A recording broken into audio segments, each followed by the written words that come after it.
Beberapa hal, paling tidak salah satunya yaitu untuk menjawab aspirasi. Nah, inilah memang kami tunggu sehingga tidak ada dusta di antara kita. Yang pertama, kami mohon kiranya lembaga yaitu anggota dewan dapat kiranya menginformasikan itu berjenjang, maksud saya.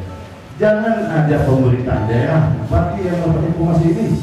Anggota dewan yang terhormat ini tidak dapat informasi. Buktinya, begitu kami sosialisasi di tingkat kecamatan, anggota dewan yang dapat ini tidak diundang. Mana mau dapat informasi?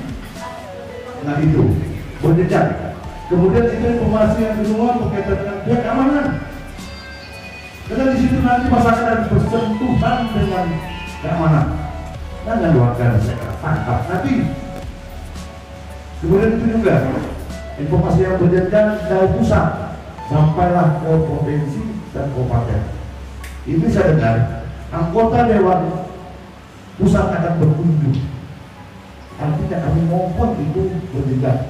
Jangan sampai nanti kami selaku pemerintah di tingkat desa ini tidak tahu. Oke Bu, dari Komisi 2 tentu kan dalam pembangunan PLTN di Pantai Gosong itu kan menjadi isu nasional. Nah, sekarang ini kan timbul pro kontra terhadap masyarakat, khususnya Kecamatan Sungai Raya. Itu tanggapan dari Komisi 2 dalam pertemuan hari ini, gimana Bu? Saya pikir yang harus bertanggapan bukan Komisi 2, karena tadi itulah tanggapan kami untuk menyikapi daripada perencanaan pembangunan PLTN yang memang merupakan isu nasional. Kalau kita dengar gaungnya memang sangat berdampak baik buat pembangunan daerah. Namun kita jangan mengesampingkan bahwa dari setiap pembangunan itu pasti ada dampak kurang baiknya. Dampak kurang baiknya inilah yang tadi saya sependapat dengan semua kepala desa yang hadir, tokoh masyarakat, bahwa edukasi itu penting untuk masyarakat memahami kehadiran daripada PLTN itu. Kalaupun dampak positifnya kita terima, semua orang bisa menerima dampak positif. Tetapi dampak negatif ini kan pasti ada cara solusi untuk mengatasinya. Sedangkan kalau secara kelembagaan, saya pikir kita senang pembangunan masuk di daerah kita. Pasti daerah kita berkembang, apalagi nanti ibu kota negara itu ada di wilayah Pulau Kalimantan. Dan kita tidak mungkin selaku bagian dari Kalimantan Barat ini hanya sebagai penonton, penerima informasi, hanya mendengar, tetapi kita juga menjadi bagian dari pelaku pembangunan itu sendiri, dampak ekonominya yang paling kita inginkan. Tapi jangan lupa tadi saya sampaikan bahwa kehadiran kami hari ini bersama Komisi 1 ini menghimpun informasi selengkapnya dari perwakilan masyarakat Sungai Raya Kepulauan, sehingga ini akan menjadi buah pemikiran yang didiskusikan bersama pihak-pihak yang terkait di pemerintah daerah, juga pihak pelaku usaha di PLTN ini. Nah itu dia. Selanjutnya dari hasil itulah yang akan kita sampaikan secara terbuka informasinya, sehingga masyarakat Sungai Raya Kepulauan juga tidak salah menanggapi ini dan merasa dihargai.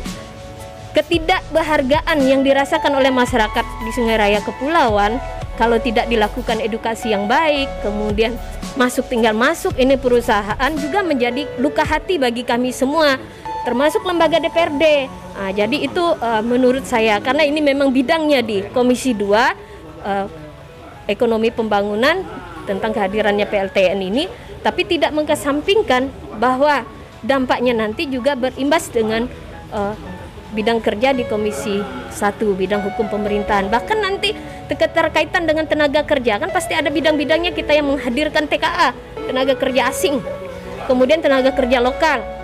Bagaimana persentase pemilihan tenaga kerja yang sudah disampaikan, kemudian bisakah kita memaksa kehendak yang kita tidak pandai menjadi pandai. Jadi itu kan harus kita, kemudian barter juga, barter lainnya itu akan dibicarakan, barter yang positif lah. Misalnya mungkin anak Sungai Raya Kepulauan nih, kalau memang jadi berapa orang sih yang disekolahkan bidang itu misalnya kan, salah satunya lah itu. Saya pikir mungkin itu tanggapan awal saya, karena barang ini masih penjajakan, kita ndak bisa ngomong banyak lagi, banyak dulu maksud saya. Termasuk dampak lingkungannya kan, dampak lingkungan banyak ya, itu nanti jangan kayak perusahaan-perusahaan yang sudah lalu lah.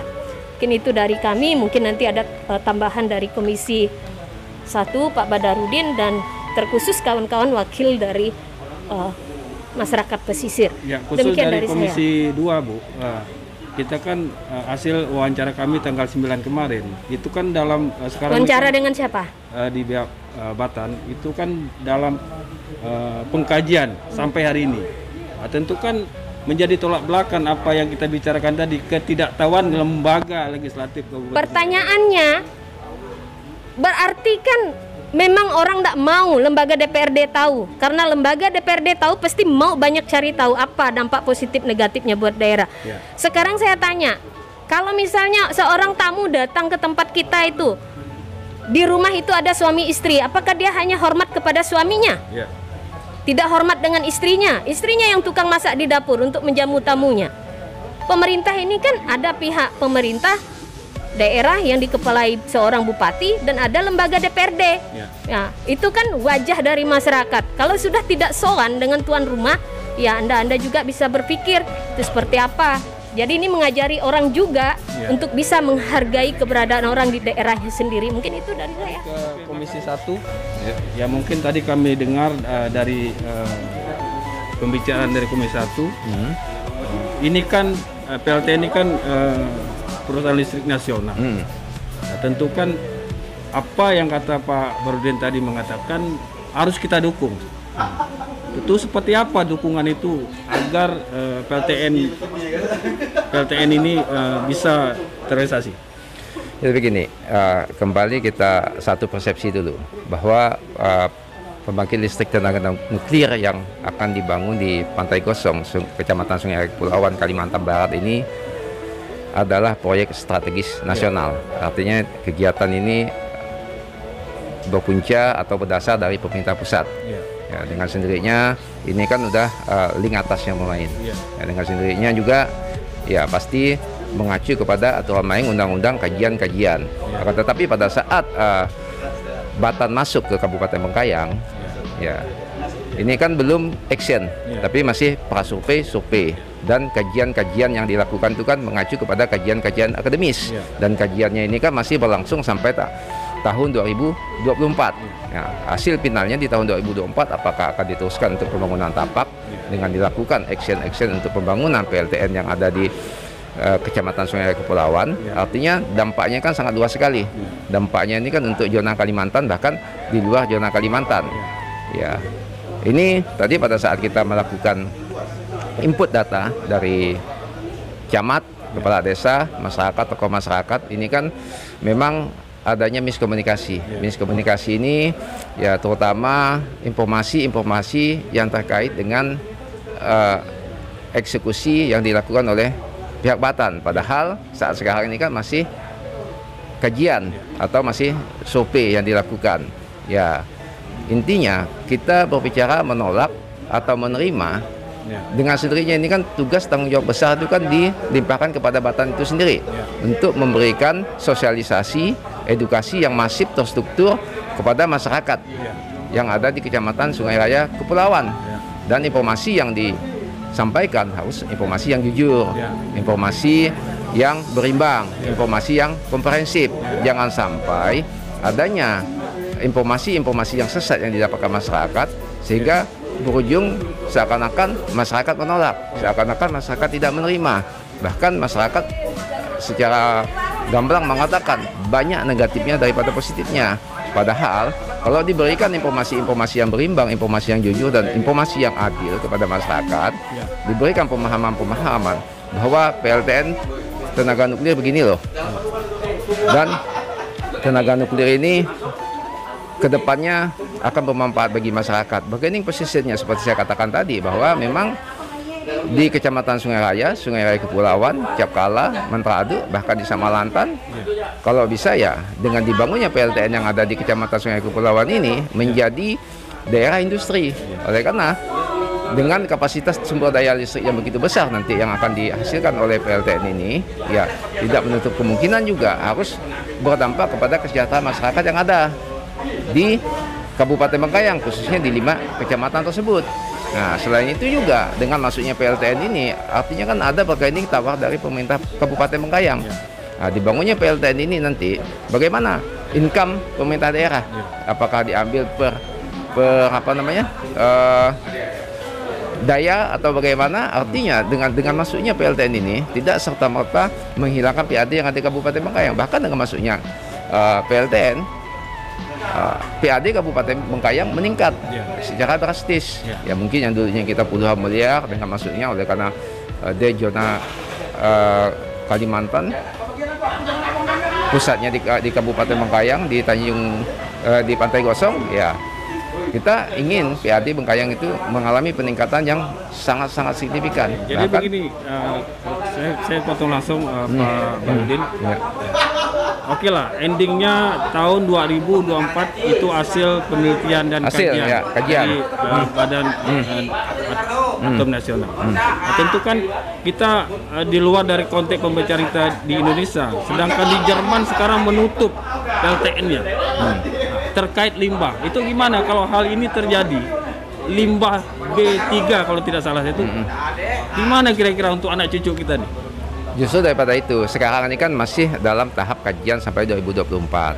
Tapi keniscayaan bahwa memang kita pembangkit listrik tenaga nuklir itu tidak akan bisa dihindari, oleh karena sumber daya alam, baik itu sumber daya alam batu bara maupun seperti yang kita pakai saat sekarang ini, minyak bumi, apakah itu premium, apakah itu pertalite, pertamang, itu kan akan habis. Nah, sedangkan uranium kita yang ada untuk pendompang PLTN ini kan, kalau untuk zona Kalimantan Barat ini kan ada di Melawi. Dan sampai detik ini pun belum udah ada lembaga yang berdiri di sana, dan juga udah mungkin dieksploitasi pemurnian dan pengangkutan, akan tetapi kan belum digunakan untuk pembangkit listrik tenaga nuklir. Dan perlu diingat bahwa pembangkit listrik tenaga nuklir di Indonesia ini kan belum ada. Ini kan masih sifatnya kajian.